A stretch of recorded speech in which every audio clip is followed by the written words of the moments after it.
One thing that I thought was very interesting.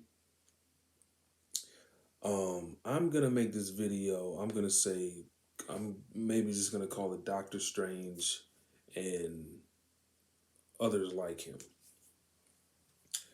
Uh, it's really interesting that Doctor Strange is able to go transport through different dimensions and astral plane and do all those cool, phenomenal things that we see on the screen. And we're like, wow, this is a great movie experience, cinematic experience.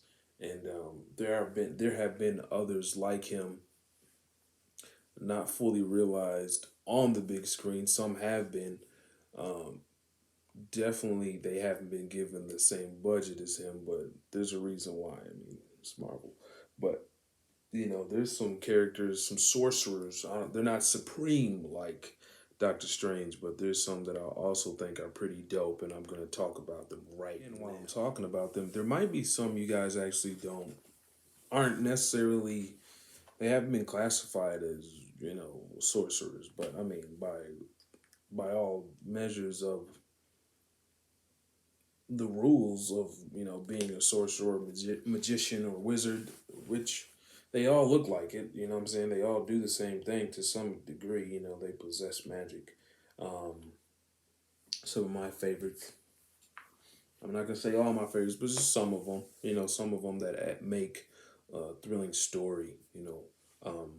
It, those I'm gonna only mention those who have compelling stories, those that have kept me coming back and back for years and years, I should say. Stories that have kept me coming back for years and years, and characters that I just, you know, think are fantastic for the universe and their story. You know what I'm saying? What I like these sorcerers because they add to the realm and the what I'm saying, the universe that they're in. So Doctor Strange, obviously, he's one. Merlin, Merlin from Arthur and the Knights of the Round Table, and also that makes me think something that I've been trying to get off for a while. I heard it somewhere, and this involves the Black Knight. In the Marvel books, in the Marvel comic books, Merlin is actually um, an assistant of the Black Knights throughout the ages. And I think it'd be really cool to really shine a light on Merlin because Merlin can really bring a different dynamic to this up and coming movie of um, the Black Knight. The Black Knight by and who's gonna be played by Kit Harington. Um, Did I say his name right? Kit Harrington. Kit Carrington. I said it right the first time. Kit Harrington. He's gonna do a phenomenal job. He knows his way around that type of ballpark of, those type of elements and that surrounding, and how to move within that setting. Slam dunk. He's gonna kill it. I'm just excited for it because I know he's gonna kill it, and I want to see what else they're gonna incorporate along with him bringing the performance that we've been accustomed to seeing him bring as of late. And I think Merlin, with Merlin's history with the Black Knight, I think it's gonna just add to the mystique.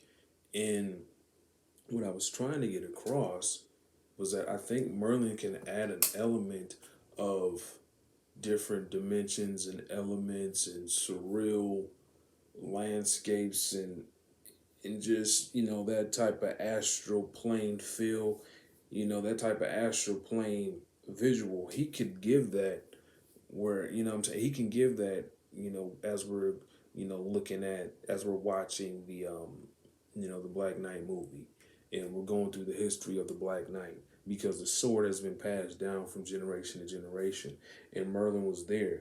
I mean, it would make no sense at this point for them not to add Merlin because we're talking about wizards and sorcerers galore now. They're at the stage of magic at this point. You really think about it.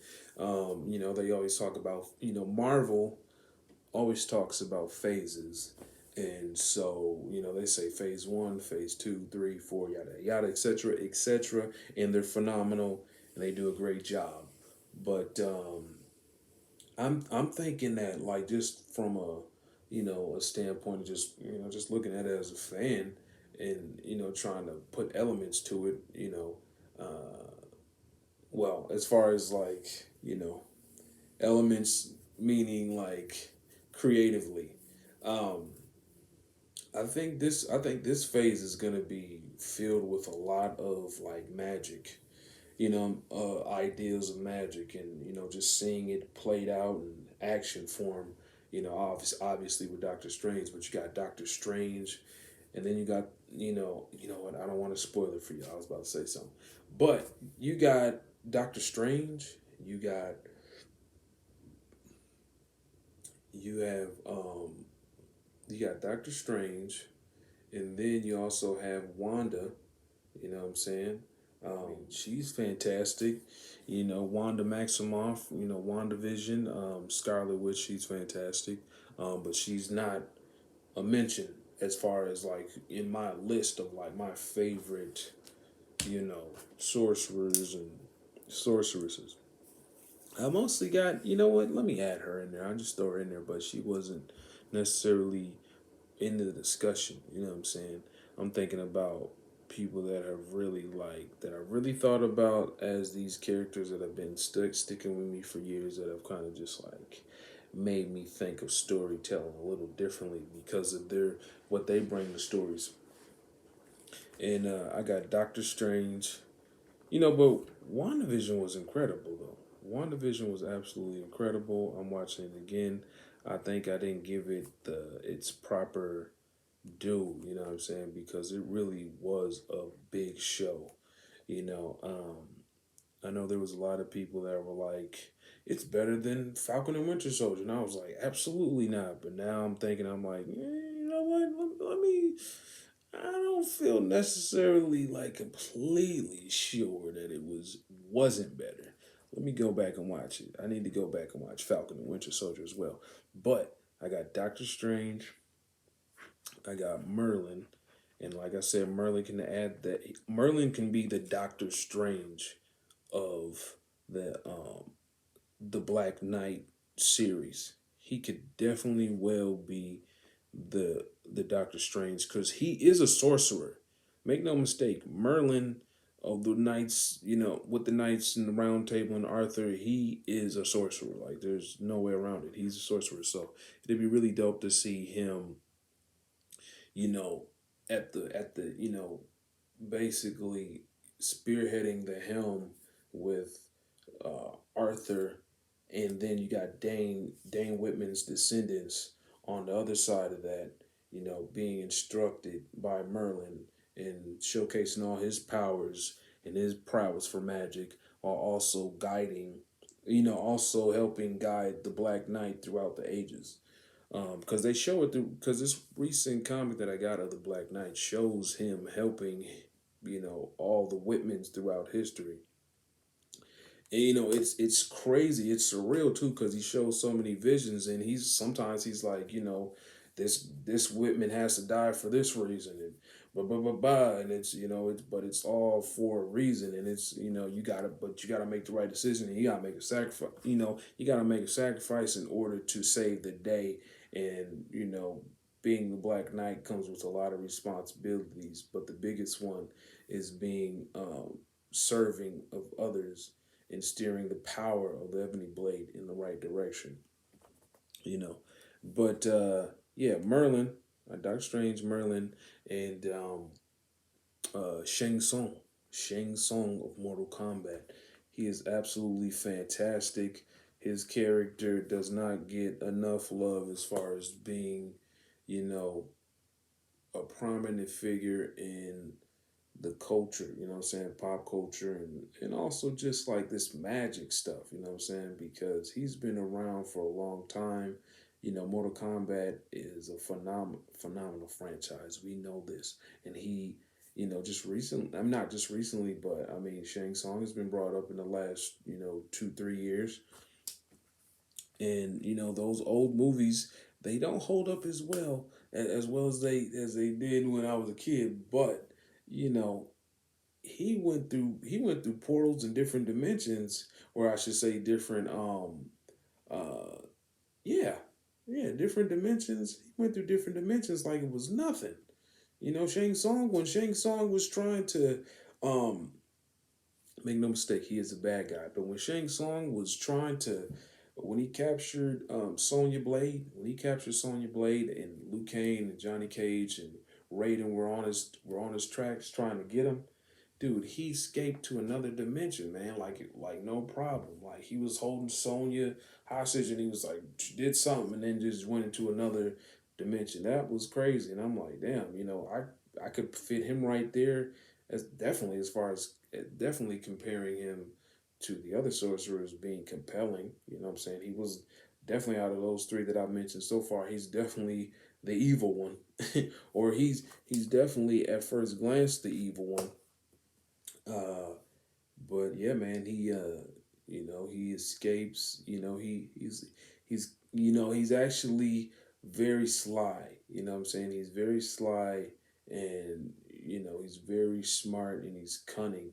You know, and I was gonna say something else, but you know, I don't think that what I was gonna say would would really define how, you know, how this character is. You know, because he's really um self-serving and self-preserving, and he's a compelling character. You know, every character is not going to be cookie cutter. He's a fantastic character in being that bad guy for that Mortal Kombat universe. And also, I want to name an accomplice of his that's also a fantastic sorcerer that I just happen to have the action figure for, and I don't open these things, but Quan Chi. You know, yeah, I don't know if y'all can see it. Quan Chi, he's pretty dope. You know what I mean? Quan Chi is the most powerful sorcerer and necromancer in the nether realm. He combines both cunning and brute force in his plot to overtake not only Earth realm, but all of reality. Dude, all of reality, I mean, you know, I had an inkling that he was a sorcerer, but the fact that he wants to take over nether realm and all of reality just lets you know. I mean, these characters playing playing around. You know what I'm saying? They're playing for keeps. If you guys seen that Doctor Strange, if you guys seen Doctor Strange in the new Marvel shows, What If? The new Marvel show, What If? Dude, he is phenomenal. I mean, the range that Benedict Cumberbatch has, and then the fact that they're taking this character to so many different elements, and you know, I'm really hoping that I was watching What If with my wife, and we were just talking. Well, my wife and my mother-in-law, and we were just breaking down, you know, each episode because we were watching as a family, and you know, this is not a spoiler, so you've already seen it by now. If you haven't seen What If by now, you don't like it. You wouldn't even be here. But Doctor Strange in all these what if scenarios is you know, there's a scenario where Doctor Strange is evil Doctor Strange, or I should say dark Doctor Strange, where he's not so inhibited. You know what I'm saying? He's, you know, he's more like, look, I'm on impulse and I'm gonna do what I feel because this is what I want to do, and damn everything else. Uh, I would like to see that Doctor Strange, the, you know, and then he's also so out there to the point where he's so driven by wanting to accomplish his desires that he ends up destroying the, you know, the whole universe. So it would be really cool to see that type of Doctor Strange in the multiverse of madness, right? Because it's called the multiverse of madness, right? I mean, what is crazier than um, you know, shaking reality up to the point where you know, it's just, you know, absolutely insane. So or you know what I'm saying. So I think that that would be really dope, and yeah, I think I've really kept this going on for a long time, man. I think that'd be really dope. But yeah, man, Doctor Strange, Merlin, Shang Tsung, Quan Chi, man. Definitely compelling wizards, sorcerers, whatever you want to call them, in their respective universes. And trust me, we already know each of these universes is big time. You know,